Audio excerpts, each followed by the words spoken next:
So I'm posting this for a friend. He said that it was very interesting and something that he couldn't quite understand as I worded it in this literary piece, this little bit of writing that I did today.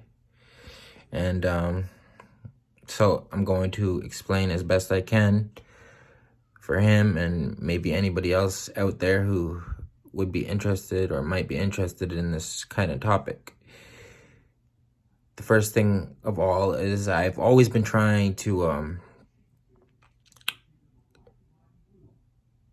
share a self-evident truth found through realization that everything is connected and everything is one and everything is now and everything always has been. And that's mathematically the truth of all experience within this reality that we share together. So this little piece of writing, let me just start. It says, think of the life energy as a non-renewable energy that is able to be spent or saved. It can be yet can never physically be regained. So think of the energy as a non-renewable energy. So like oil, for instance, is a non-renewable energy source on the earth. But this one is within the body and within each and every living thing, within each and every atom. This renewable energy is within it. It's able to be spent or saved by that point of perception, yet it can never be physically regained. So to each of us, the same amount of life force is available for us to use for whatever daily tasks we partake in. Some activities use more than others. All the activities draining the power are not related to the physical exertion. It is simply what the mind perceives through time that causes the very mental energy to be depleted from one's limited resources. So it's not like physically moving around and about within space and time that causes the energy to be used up. But as I state here, it is the perception, so the viewing of time itself, that is the thing, that viewing of the time itself is what actually uses up the force itself. It's not the physical exertion, but it's the mental faculty of observing that causes the source of energy that is life to be depleted and negated in value from within to without. So that's that. And so next point. So if anyone has the experience of time being perceived at a faster rate than is natural, then in that instance, because it is perceived as excessively speedy in comparison to the natural rate of time, it then has to drain more of the vital energy source. It's at every instance of life, the force that is life, force that is the life-giving force, is the force exerted by the perception of passing time. And this force is exercised solely by the process of thought within space-time. So basically, it's just all about thought. That's all it is. It's thought that is the thing that takes the energy away. It's not the physical, but it is the mind, the mental. So that's as much as I can really explain that. So, yeah. This force is exercised solely by the processes of thought within space-time. Now, next I go to say basically this is where all the meat and potatoes of the writing, you know, the vastness of the knowledge is, you know, expounded and given to you. So I'm really gonna have to state this stuff in a more simple way, I guess, if I can, and I'll try. But it's very difficult because this was as simple as I could put it into words. So for me to expand even more and simplify is really a test of who I am. So let me try, okay? So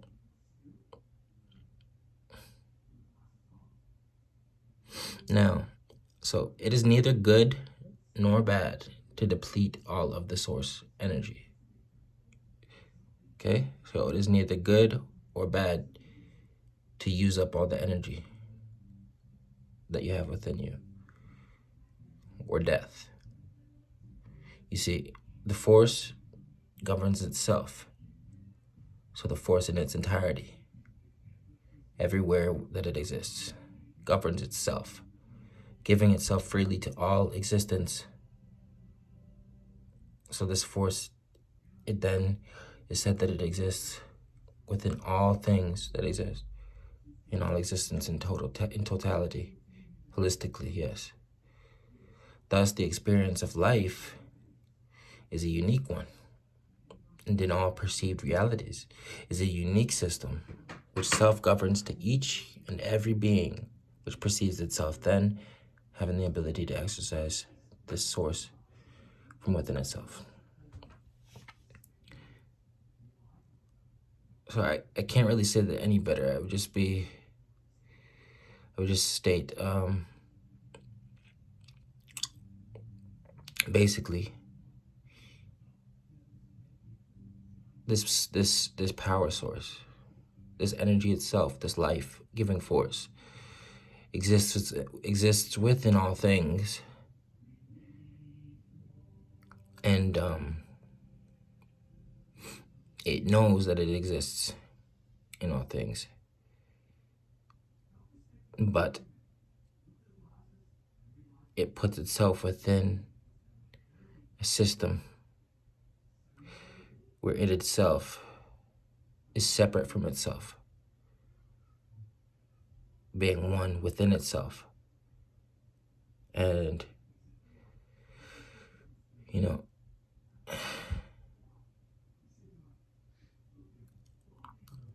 it's just a unique system, and it self-governs, you know, itself, you know. And I just need to scroll this a little bit because I lost it. Okay, and so basically, like, without looking at this,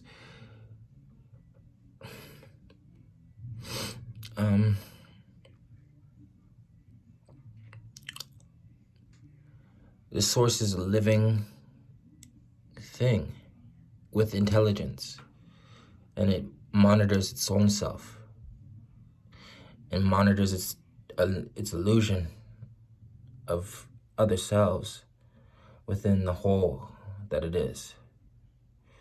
And there is a self-perceived whole, one perceiving itself as the totality of all force, in all creation, in all reality. And so it just, it exists. And it exists just to simply use itself for itself. So, because it perceives itself, it then has the ability to exercise or use up the source from within itself outwardly. And this system, the systematic outpouring of energy and absorption of energy, which is itself the energy,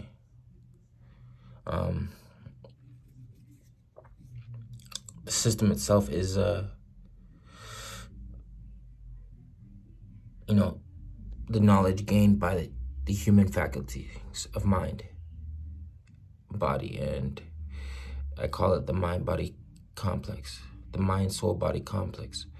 I got that from a book that I once read called like the book of, I think it was like The Law of One by Thoth or something like that, by Ra. Yeah, Ra. And I didn't agree with everything in there, but then yet I didn't disagree with everything that was in there. I just, I saw it as a great theory, but I feel this one is an even greater theory because it touches on all things. It connects the all is mind, connects that all is matter and mind together in one. And it connects that there is one single force that is each and every one of us, that lives through each and every one of us, that is the gift given to each and every one of us. And it is a gift, for it, exists in and of itself to fully give itself. It didn't have to give itself. It could hold itself back from some and others, but it doesn't. It's non-discriminate. Their meaning, it doesn't see itself as any different or lesser than or more than you or me or anything.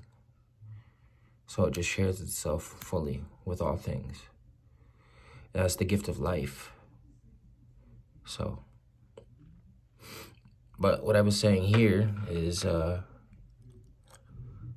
so thus the experience of life is a unique one, and in all perceived reality is a unique system which self-governs to each and every being which perceives itself, then having the ability to exercise this source from within itself, outwardly, back to the database like a receiver, back to the database like receiver, which exists outside the time-space continuum. This is what we humans comprehend to be the knowledge that we gain within the mind-body-soul complex. It is simply the activities of the life force energy itself, perceiving the passage of its own existence within us, this whole, that is in fact just an illusion of dissipation. Now, dissipation means like a wasting away of energy or source. So, perceives the passage of its own existence. So it perceives its existence, becoming and non-becoming, within the whole that is in fact just an illusion of dissipation. So an illusion of the energy source itself going into a state of non-existence pretty much, or dissipating or getting wasted. But that's just a delusion, as I did say.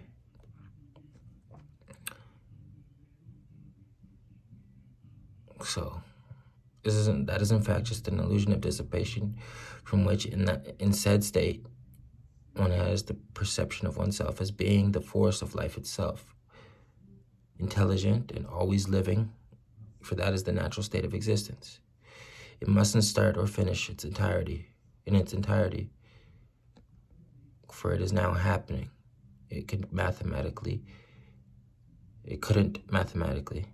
have been happening at any other time, or happening at another time, for it either fully exists as itself or merely exists not at all. So basically, this just explains the whole God, the whole God thing, the whole thought of there being a God. It is just this whole thing that I've explained here in its entirety. Because I put the pieces together. I put every single part in there. I said there's this energy source. And it's within, basically I said it's within everything within reality. that we can perceive with the five senses. And I say that it is conscious and consciously giving itself to each and every other thing in existence, in the delusion of being separate from itself in other parts within itself, for it created those illusions in order to further know itself. And I explain how it's just the perception, the ability to perceive time in different ways, because time is truly relative to the beholder of the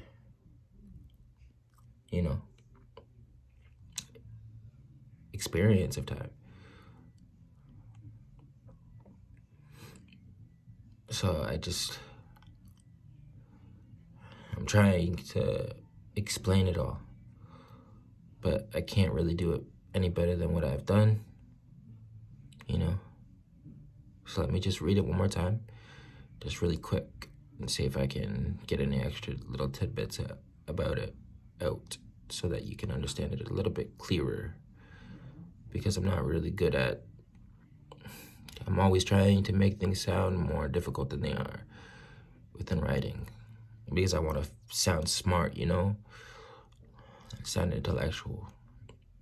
But that's not really the point of intellectuality. Intellectuality is a gift that you were given to be able to simplify things for others so it can be known unto them, and they can then again recite that information to others in participation with one another, and then eventually the whole creation could, in fact, know itself. And that's what I think this whole life is. Like, I used to think I was God, but now I know that's true, but it means also that everybody else was equally this God, and even just the atoms that make up this whole facade of non-holistic existing self, one that isn't the whole, but it is the whole. That's just the truth. That this existence is the whole experiencing itself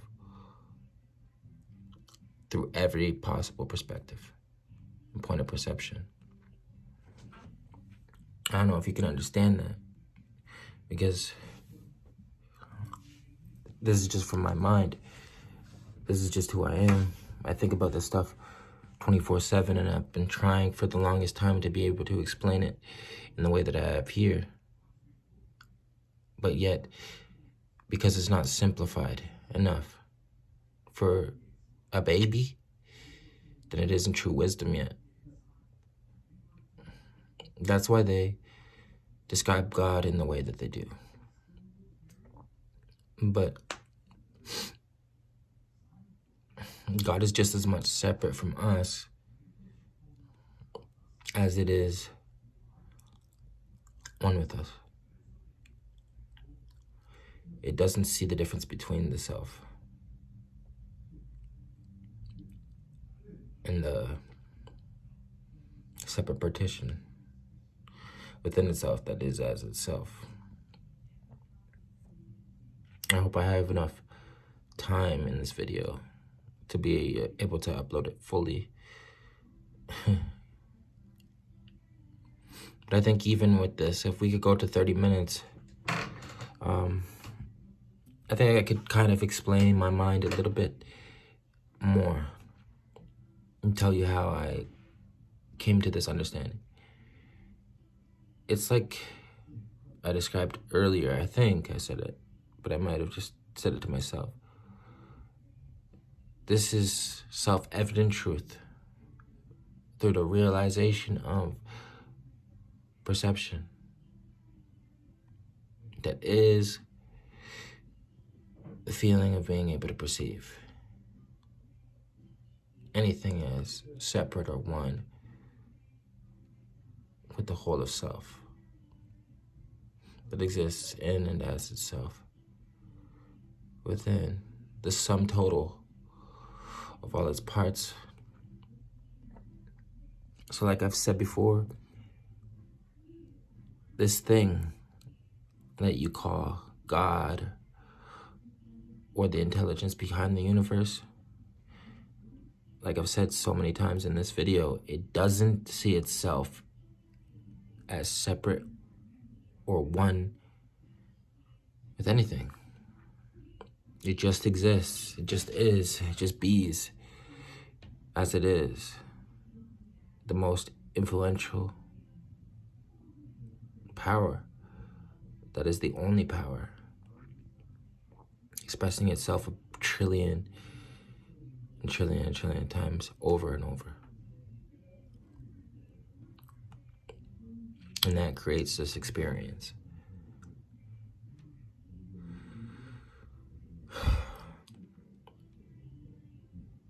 And that's the truth. That's self-evident as ever. And if you could just perceive it as I do, just see it.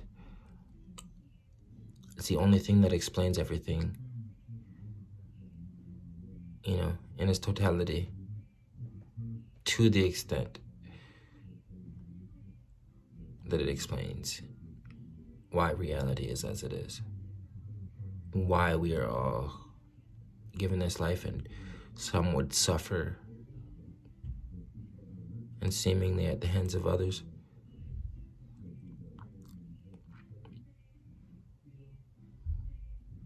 And yet others go through this life completely unscathed. It's because at one point or another, each and every one of us have been, because this is eternal, happening.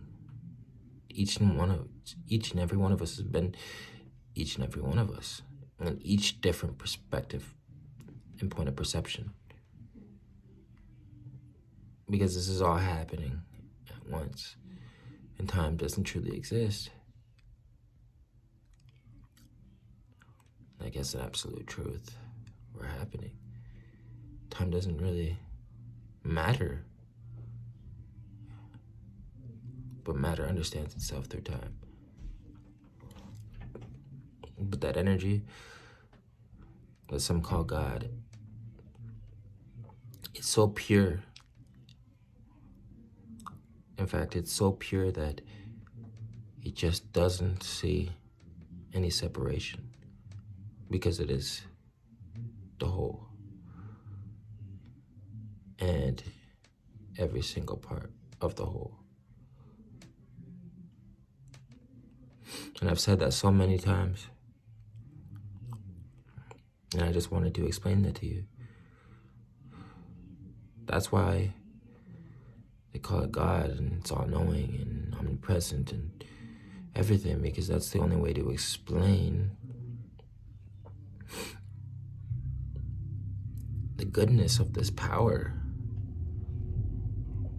the goodness of this natural, intelligent force that truly just was and is and always will be the highest force, for it is the only force and the only power and the only one that exists as itself.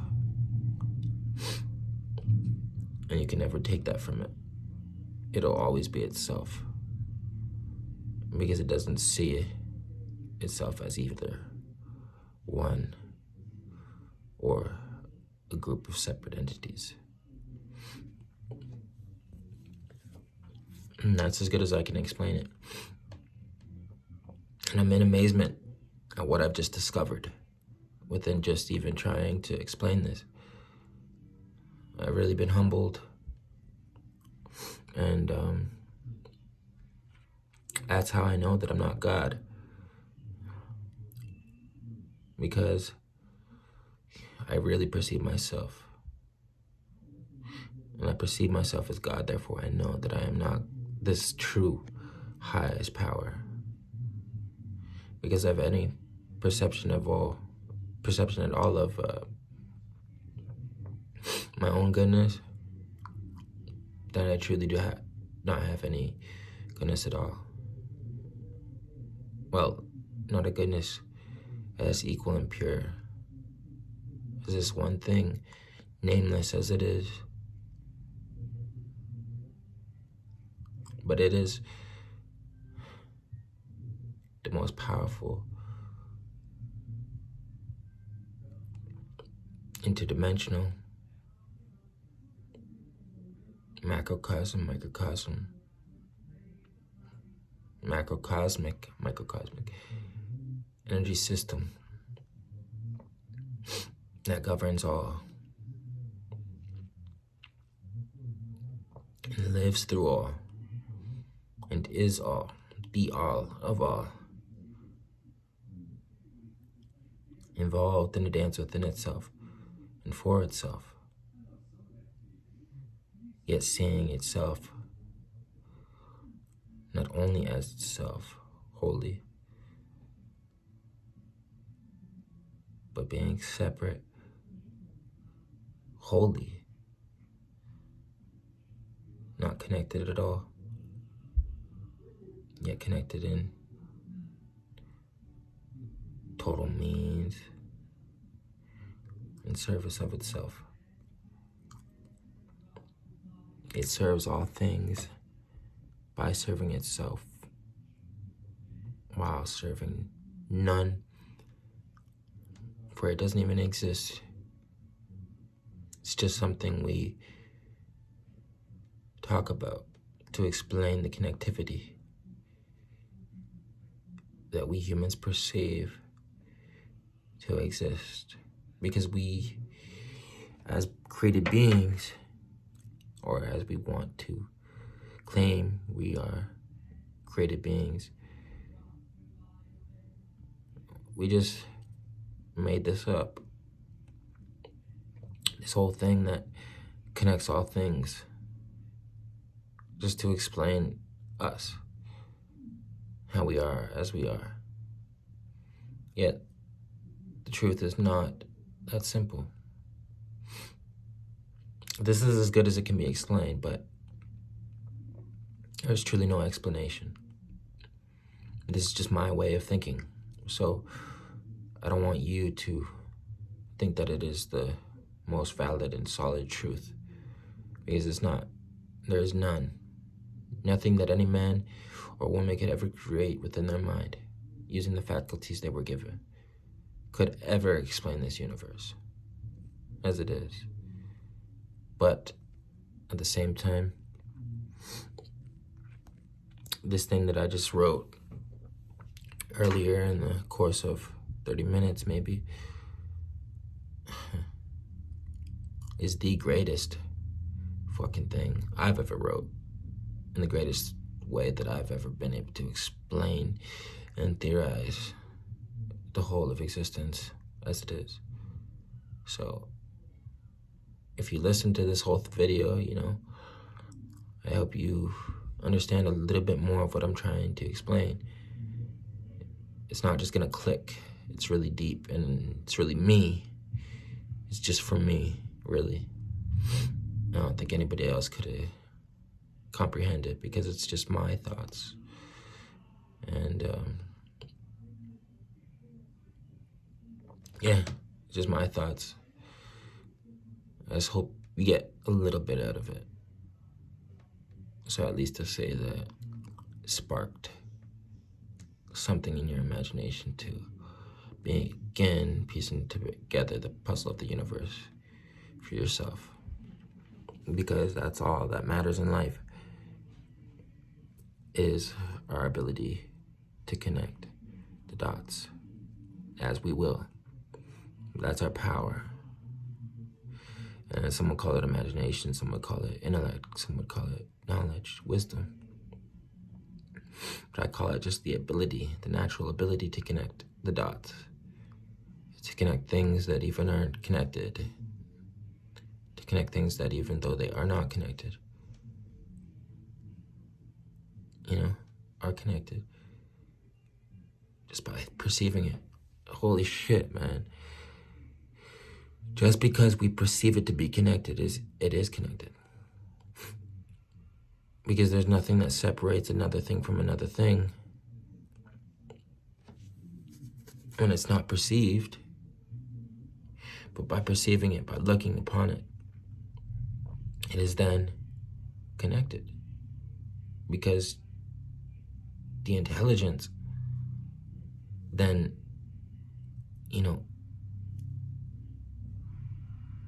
just becomes a connecting force for all things, as it is and as it does. And that's that. Hopefully this whole video uploads. But I still have so much to talk about. So much.